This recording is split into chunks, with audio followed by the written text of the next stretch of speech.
You are Locked On Hornets, part of the Locked On Podcast Network. Your team every day. In a minute, cuz we live.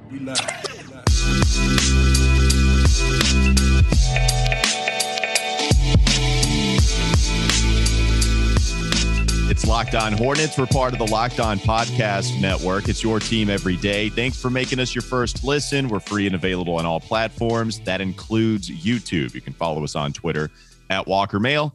Doug on Twitter at Doug Branson LOH, the show handle on Twitter at Locked On Hornets. Second straight win, Doug. So when we talked about what happened last week, brutal loss to the Nets in the way that they came out with zero effort. It was ugly. Kyrie drops 50.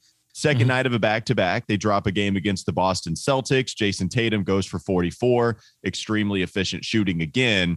And it's a bad week right from the get-go, but kind of an expected week. I don't know how many people thought the Hornets were going to beat Brooklyn with Kevin Durant and Kyrie. Don't know how many people thought they were going to beat Boston second night of a back-to-back with them playing the best basketball. Still disappointing with some chances against Boston and the effort they came out against Brooklyn. I always thought that if they lost the next game to New Orleans, that's when we should hit full panic mode. It's brutal. They got the dub. They took care of business in the second half. And then against Oklahoma City, they also kind of do the similar thing where in the first quarter, it's a little dicey. You get down to a double-digit deficit. It's like, great. Is this going to be one of those holes that they have dug themselves or it's too hard to get out of? But they didn't. Charlotte ends up catching fire from three. LaMelo specifically in the third quarter, he goes 4 of 4 from deep. 4 3-pointers, scores 14 points in that quarter. All of a sudden, Charlotte Hornets, they win a couple in a row, and LaMelo has a nice third quarter of action to help us out. Yeah, I don't know. I'm going to push back and say that I certainly didn't expect them to like blow out the Nets or Celtics. Did I think it was possible that they could steal one of those games? Absolutely. What I didn't expect was for them to just lay down and die, which I think is what they did. That's why I think, for sure. Like that was the reason that we had a bad week last week, but I don't think would you have put money on the Hornets that they'd beat the Nets or the Celtics? No, right. but I wouldn't put money on them on any game. I've told everyone, do not bet on the Charlotte Hornets. It is a great way to lose money because you never really know what kind of team you're going to get. Point taken. Fortunately, we got a team that knows how to beat the beatable teams again, and that's something they really had lost a sense of going into the All-Star break, and it started to regain it a little bit post-All-Star break, and now seem firmly able to take care of teams that they should. And they really, I think, Walker, have kept the wheels from coming completely off, which we were speculating could possibly happen. They could possibly, miss the play-in game, and that's still a possibility. But it's less of one now that they're taking care of games that they're supposed to take care of. And they, in this one, unlike in New Orleans where you were playing really a G League level team because all of their stars were hurt, they did play I think an arguable star in this league in Shai Gilgeous-Alexander and got his best punch, 32 points, 8 rebounds, and 5 assists on 60% shooting. They survived that. They were able to pull ahead on the strength, not of their defense, but of their offense, 134 points. Yowza. Yeah, I mean, that's the thing with Charlotte. The defense wasn't great. You allow 116 to OKC, and they've had some decent offensive outputs this year, but 116 to OKC, if you were to tell me that's how much you would allow going into this game, I'd be a little scared. 130, that's great. It's the second straight strong offensive output for the Charlotte Hornets, and you know what? Shocker, when the three-point shot is working for Charlotte, they win. They hit 57%. It's not bad. They hit 23 pointers in all. They took 35. So they didn't even take 40 to have to get. Really having fun with my new soundboard. If you haven't been able to tell, I'm trying to work a little bit more sound in there. I'm all about it. Well, the fact that you're bringing so much old sound from the vault, and then it brings up memories, and then we're bringing in new bumps. It's all great stuff. It's a make or miss league, baby. Who is that? I believe that was our king, LeBron James. It's a make or miss league, baby. That is LeBron James. I was trying to figure out who that was. Make or miss league, baby. Well, it was a make league for the Charlotte Hornets. 5 of 6 from deep for Miles, 5 of 8 for LaMelo, 4 of 8 for Terry Rozier, and 4 of 4 for Isaiah Thomas. How about that? After he told LaMelo that was the best game he'd seen him play so far against New Orleans, Isaiah actually helps off of the bench, misses every 2-point shot that he took, But who cares when you hit all 4 of the 3-point shots that you took? 12 points math, for IT baby. and 4 assists for him. How about the old IT showing up, man, scoring and helping them off the bench? The one sound I haven't loaded yet is take that for data. But take that for data. I mean, that's math. 4-4 from 3, and you're doing all right. IT, we've talked a lot about IT's impact off the court, and they keep talking about it. Like Terry Rozier mentioned it in his post-game interview about how big IT has been in the locker room. So we've talked about that. But this is the first game that I remember since he came on with the 10-day that I've really felt the weight of his on-court impact. And we got just a little bit of a taste of the old IT who could come in and just microwave score, take over a particular part of a game. We have not seen him. The old IT could take over an entire game and really just impose his will. As a superstar all-NBA level player should be able to do. We saw a little bit of a taste of that. And I thought, this game, like the last game against the New Orleans Pelicans, the Hornets sort of played around in the first half. They allowed, what was the number of points they allowed 41, to the 41 in the first quarter. Yeah, I mean, that's ridiculous. I mean, like OKC, props to them. They were moving the basketball, playing really fundamental ball, getting it inside, moving it out. Baisley was hitting his shots. Shea was hitting his shots. But at the same time, like Charlotte's got to figure that out. Can't allow 41 to an Oklahoma City Thunder team that's not winning many basketball games. What they've had to figure out all year long. No bad first quarters. What else is right? But 2 things I thought really turned this game around. One was I thought that defensively, the bench got smoked in this one. This really was all about the starters coming in and just being great offensively. But I thought Montrezl Harrell and Cody Martin in the first quarter, they kind of did a cutaway where they were having some words. And right after that, Montrezl Harrell makes a play. Cody gets a steal. Like they seemed to get it together defensively a little bit after that and got better throughout the game. So that was thing number 1. Thing number 2 was IT inserting him in there and getting those 4 3-pointers.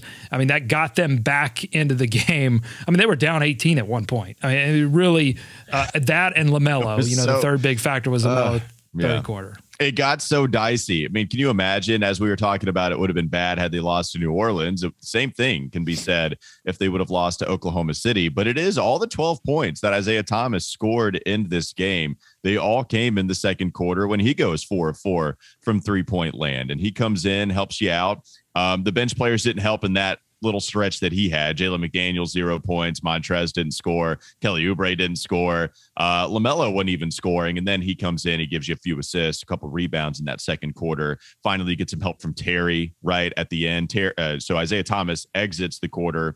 And then Terry comes in. Crazy thing about Isaiah, he hit those threes quick, man. Like you're talking about the first really 6.5 minutes where Isaiah Thomas hit all of those threes. He exits and then Terry comes in. So getting help from the Boston Celtics guards of yesteryear. And that helps the Charlotte Hornets get a victory against the Oklahoma City Thunder. Much needed one with the play-in teams playing all pretty well right now. Let's get to that in the next segment. Do a standings check, talk a little more about LaMelo Ball and some other things we noticed in this game. It's that time of year again. College basketball's tournament is finally upon us. From all the latest odds, contests, and player props, BetOnline.net is the #1 source for all your sports betting needs and info.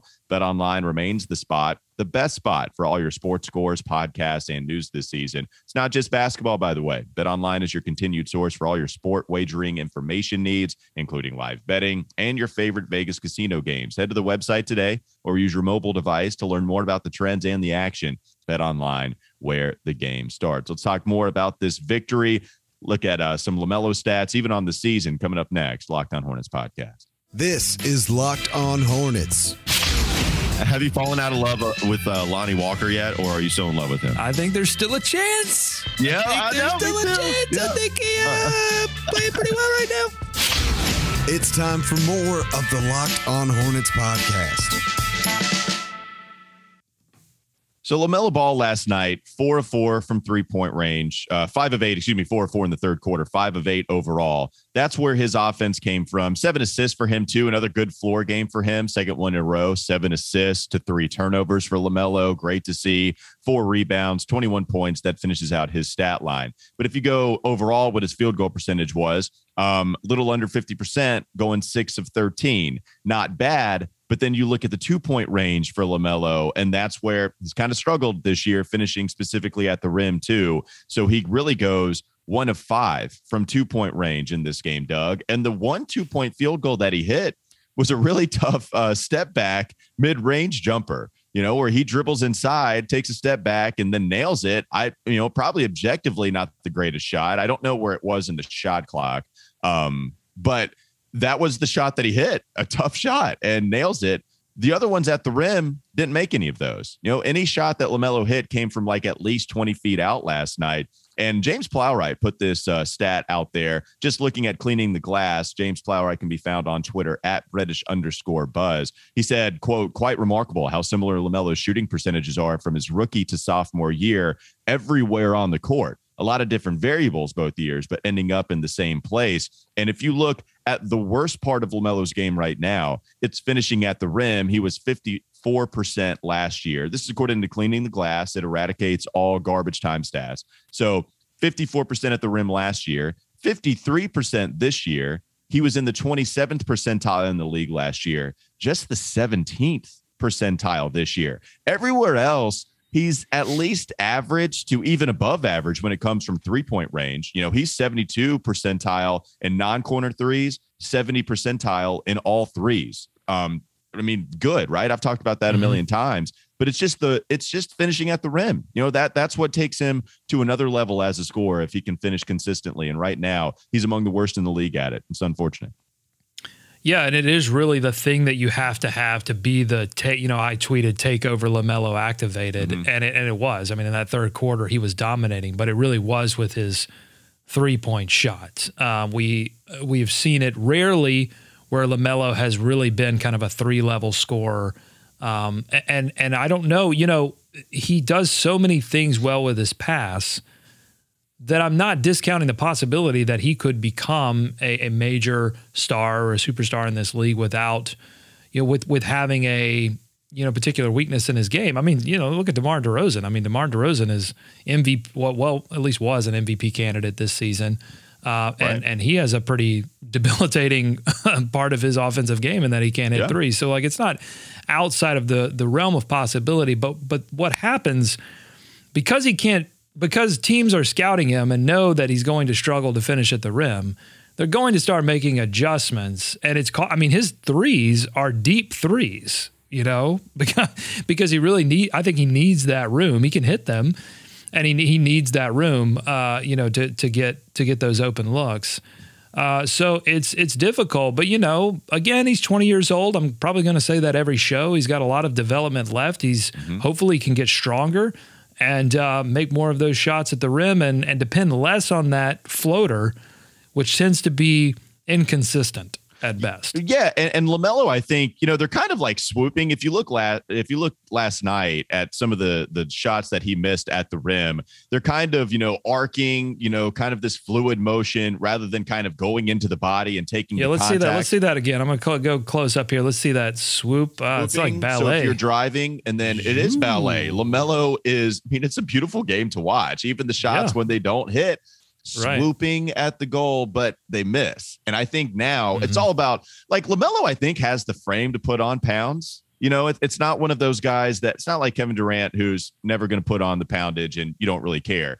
I want LaMelo to put on some, and I think he is. You think he can be a beefy boy? Are you saying that he can be a beefy boy? I'm saying that there could be a calorie spike for LaMelo, and the fact that he can. What would his his calorie spike be? There's so many. I don't know. I can't. I got too excited. I want to play LaMelo meatball. Yeah, there you go. That's a good one. LaMeatball. Let's shorten it. LaMeatball. LaMeatball. Let's do that. We got to think of more as the show goes on. But there's not the absorb the contact and try to finish. It's avoiding contact. And you've talked about this, Doug. You tweeted this out, how teams are just physical with him at the point of attack. They try to make sure they body him on screens, and they try to body him in a lot of different situations. Go ahead. Yeah, both the Nets and the Celtics did that. They really blitzed his pick and rolls, were handsy, trying to take away some of that space that he creates on that 3-point shot. But he's a different player when it comes to 3-point shooting. He needs it delivered to him. I'm trying to think. I don't view LaMelo Ball as somebody that creates many of his own 3-point opportunities, just coming off a screen. If he's coming off a screen, he's mostly trying to get downhill. And then the choice is, do I pop up for this floater, which is probably going to be open because that's going to be the more desirable shot for a defense. They want LaMelo to take that floater. They don't want to let him go to the rim. I think it's also really it's really crucial for the Charlotte Hornets to make sure that there's plenty of spacing around LaMelo Ball as he develops to give him that room. Like if there are three-point shooters in the corners that have been dependable all year, then the Hornets have an opportunity to get LaMelo some space inside. But if there isn't, that personnel with him on the court, then I think it makes it a lot tougher. Well, and trying to look up the stats on the fly, I know PJ Washington has actually struggled very much so from the corner shooting threes this year compared to where he has been everywhere else. And even in years past, PJ was awesome from the corner. This year, I'll look it up. This year, despite the percentage, it's not been good. Well, I'm trying to look up the Miles 3-point percentage from the corner as well as a Kelly Oubre. Give me one thing at a time. Well, I didn't tell you to look up PJ. Well, you're throwing stats everywhere. I'm looking up Miles. You can look. I know PJ has struggled. I know that as I'm long. Show it to you. Yeah, Miles has been really bad. If you look at what his corner 3-point percentage is this year. Well, hold on, because I got PJs on the screen. I don't want to confuse people who are watching on YouTube. So I'm going Basketball Reference. You're doing Cleaning the Glass. So if you want to go corner threes for PJ, look at that, man. Like that's far down. This is shooting accuracy for PJ Washington on Cleaning the Glass. All threes, he's in the 74th percentile at 37%, non-corner 38%, which is 81st percentile for his position as big. And then in the corner three, though, it drops to 31% accuracy. That's the 29th percentile among bigs in the league. Yeah, not good. And PJ, this was just a flat out strength for him last year. And even the year prior, I think that said 95th percentile his rookie year. Yeah. And he's dropped so significantly this season. Miles Bridges, same thing. According to Basketball Reference, different site, he's not taking them at a higher volume, but he's still 25% of his threes are from the corner. And Miles Bridges is only hitting 33%. Last year, it was 44% on 32% of his shots from being taken from there. That's what's interesting too. Like this is a hot team. This is a team that's relied on the 3-point shot, but the easiest deep shot they've struggled with. Yeah, and LaMelo, like you think, okay, dribble, drive, penetrate, kick out to the corner, not really going in at a high frequency. That's such a good point. And here's on Cleaning the Glass. Here are the numbers for Miles. 67th percentile, 68th percentile, 82nd percentile last season. Whew. This season, all three is down to 32%. That's 30th percentile.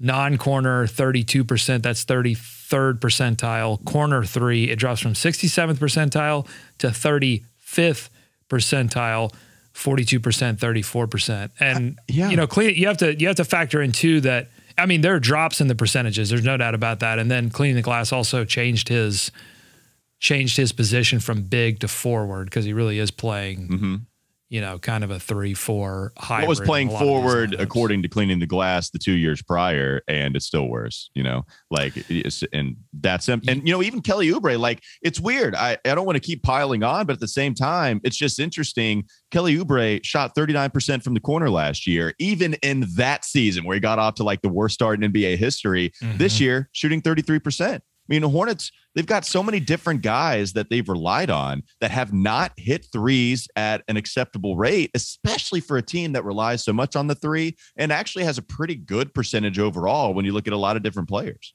It's such an interesting thing to examine that the Hornets, went into the season thinking players were going to be one thing. Like Gordon Hayward, for example. They thought he was going to be healthy. He wasn't.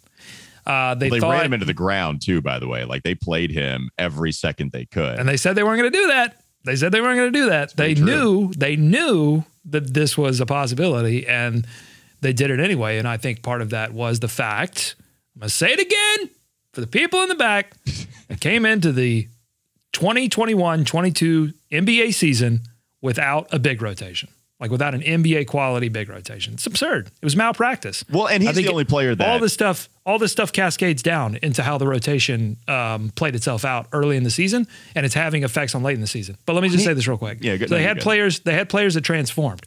Like PJ Washington's game is transformed. Miles Bridges' game is transformed. He's totally like downhill. I'm going to get to the rim. I can't shoot threes anymore. except occasionally. LaMelo stayed pretty consistent with his game, but as you said, the rim, the shots at the rim, the shots from two haven't improved. The one player, Walker, that has been good in years past and is consistently good has been Terry Rozier.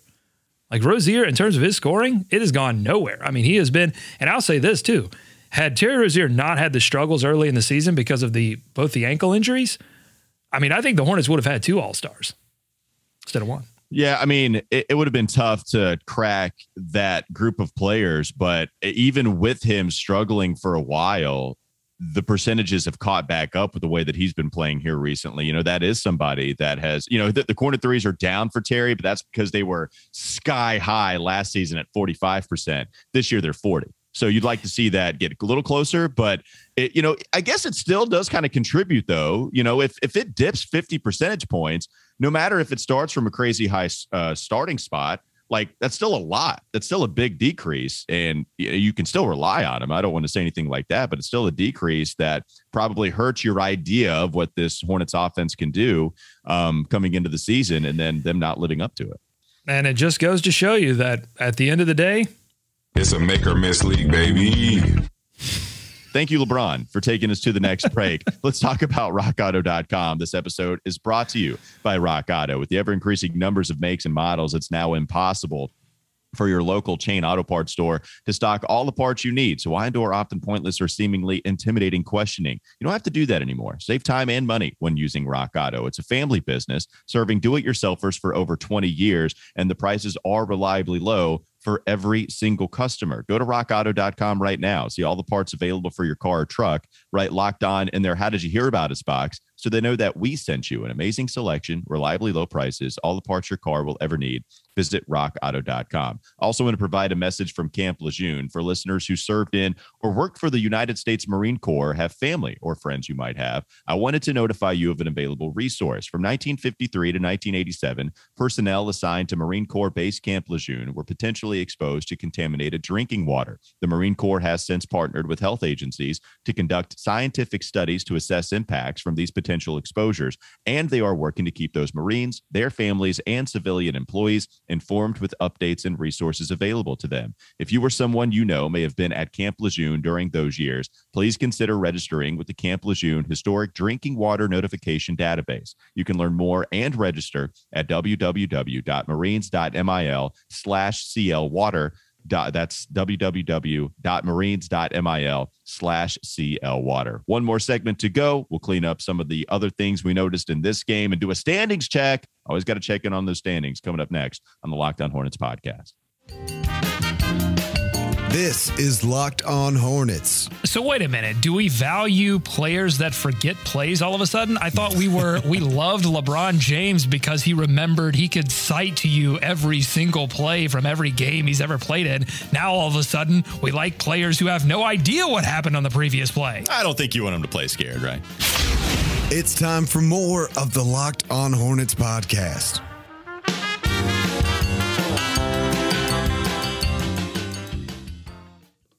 So as we look into the standings, there you go. Nice graphic coming back immediately. Looking at it's not my graphic. This is courtesy NBA.com. I didn't make this graphic. Props to the NBA graphics team. Did you think that I thought that you put this graphic together and then we're presenting it to all of our watchers? You made it sound like that, and I just want to make sure that my graphic brethren that they get their just due. This is Doug's graphic that he worked extremely hard on and put together. It is now showing everybody on YouTube, and you can only see it if you go to YouTube. And there it is. Right now, the matchup would be Charlotte and Atlanta playing in the 9-10 matchup. The loser of that matchup would go home, never to be seen in this playoff picture again, and they would move on and play Toronto and or Brooklyn at this point, and then they would have to win again in order to get that 8 or 7 seed. And I guess at this point they would have to be the 8 seed because they're the lowest seeded team. Charlotte is. So we'd see what happened there with the Hornets. But right now they're 2 games back, they've won 2 games in a row. Mm-hmm. They're a half game back of Atlanta as it stands right now. They play Atlanta tomorrow night. So a pretty big game. The Hawks have won 3 straight. Brooklyn in the 8 seed. They've won 3 straight. Toronto in the 7 seed, they've won 4 straight. And the Hornets are 5.5 games back of Toronto, and they're 2.5 back of the Brooklyn Nets. So, excuse me, 1.5 back. And I don't think they're going to catch Brooklyn. Brooklyn is too good. The problem is, Doug, is that Toronto was reeling a little bit and since have gone on to win 4 straight. Charlotte couldn't take care of that opportunity. And now they're kind of locked into this 9-10 seed. So they're going to have to be in a win and in scenario from what it looks like right now. And I don't see them catching enough ground. It looks more and more like they're going to be cemented in one of those spots because Washington continues to lose, and you're starting to not feel as much pressure that they're going to fall out of the play-in tournament altogether. Yeah, this feels pretty locked in at this point with the not the order 7, 8, 9, 10, although it's getting there as well. The 9-10 might be. That kind of looks locked in. So, I mean, look, this will be what it kind of boils down to is this game tomorrow night is probably going to be your preview of the 9-10 play-in game. Game 0.5. And that's what it's going to be.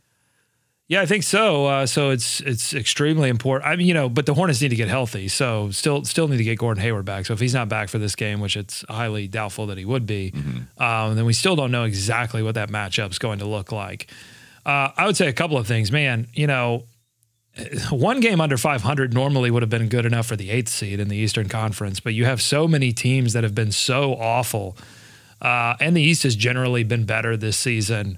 That you've had, you've got a situation here where the Hornets are 1 game under 500, could be at 500 or above 500, and still be in the 10th spot in the Eastern Conference. And the other thing to say there is that. And think about it from the perspective of a year where where the play-in wasn't a thing.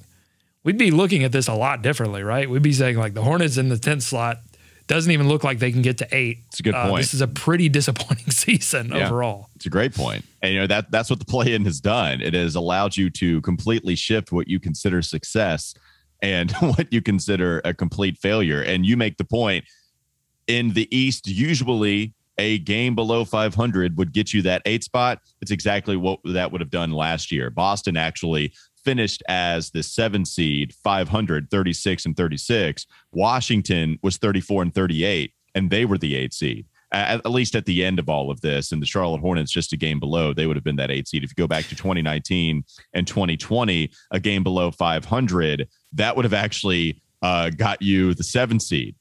So like even 2 years ago, Brooklyn was the 7 seed. They were 35 and 37. And so you're right. The East is better, and that's something we all knew, but that kind of puts it into perspective.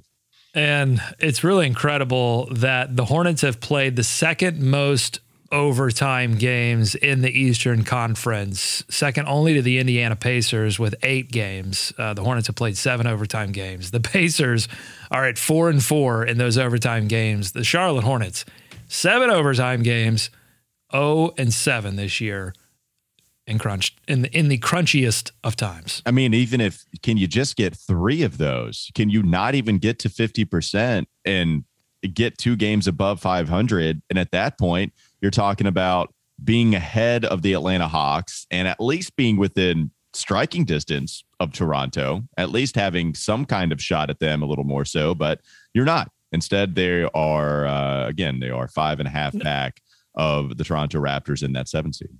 Yeah, it's been part of why the season has been frustrating, right? Because the margin of error has been super tight. And again, I go back to the way this roster was constructed at the beginning of the season.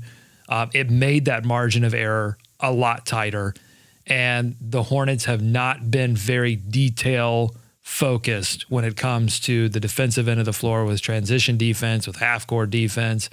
But they've been able to overcome all of that, injuries, COVID protocol, not having a decent center. They've been able to overcome all that and be 1 game under 500 because of the sheer fact that they've been shooting the ball excellently and they move the ball really well. But at the end of the day, the deficiencies are going to shine brightest when they get to the playoffs, when Atlanta has plenty of time to scout the Hornets. And certainly if they were to make a magical run through the play-in and get to that 8th seed and face off with, the battle for the 1 seed right now, it's not incredibly tight. It could be Milwaukee, could be Philadelphia, could be Miami. I think Chicago's probably not I don't know that they can really make a run at this point. They look like they're dealing with some stuff. So you're talking about Miami, Milwaukee, Philadelphia. They would maybe Boston just because they're a lot better now, but right. I mean, that's probably including too many. By the way, I'm getting this wrong. Toronto's 4.5, not 5.5. I can't do math. They're 4.5 games up on the Charlotte Hornets for that 7 seed. So can't do math with the standings. But yeah, you're right. It'll be interesting to see. The East is going to be fun.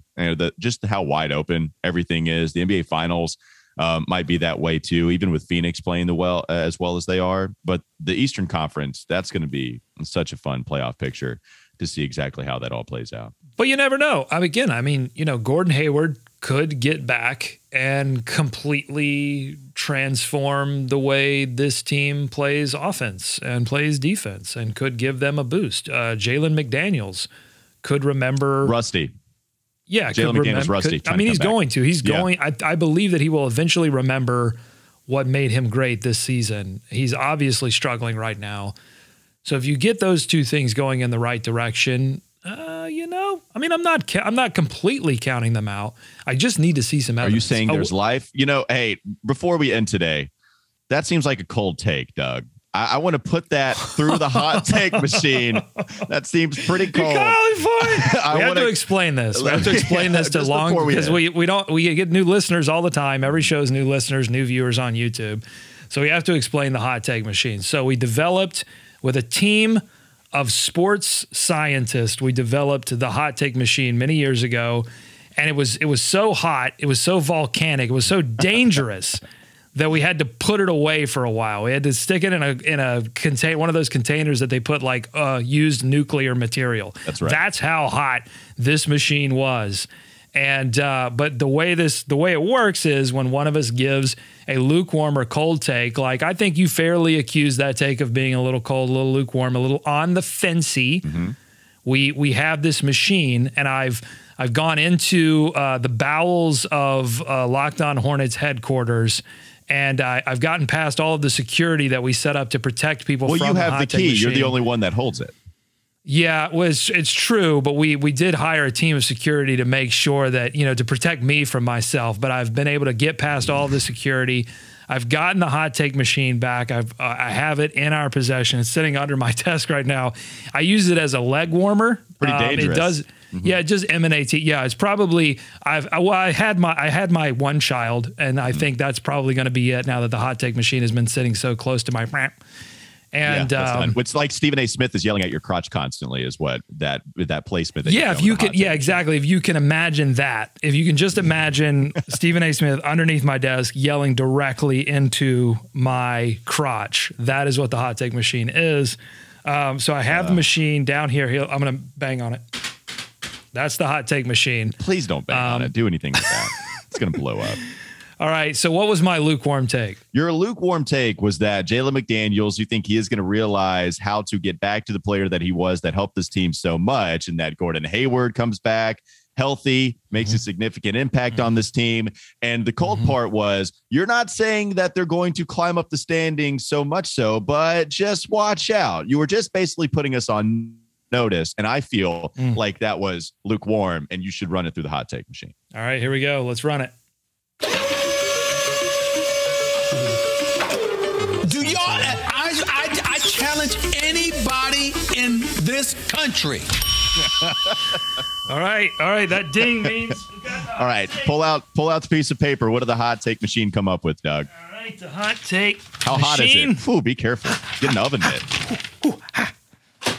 All right. It says the Charlotte Hornets will go on an historic NBA run. Whoa!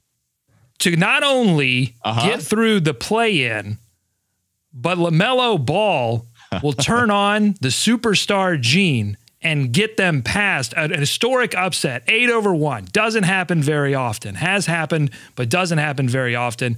Will get past the number 1 seeded Milwaukee Bucks. Boom. They're gonna Mutombo them. That's what you're telling me. We're gonna see LaMelo crying on his back on the court after an 8-1 upset. That is excellent. The hot take machine has spoken, and we will end today's Locked On Hornets with that. Thanks for making Locked On Hornets your first listen every day. Make sure you join us tomorrow, West Wednesday.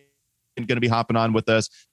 Make your second listen Locked On NBA. Locked On experts covering the biggest stories around the NBA every Monday through Friday in less than 30 minutes. It's free and available wherever you get your podcast. Have a great rest of your day. We'll be back with you tomorrow.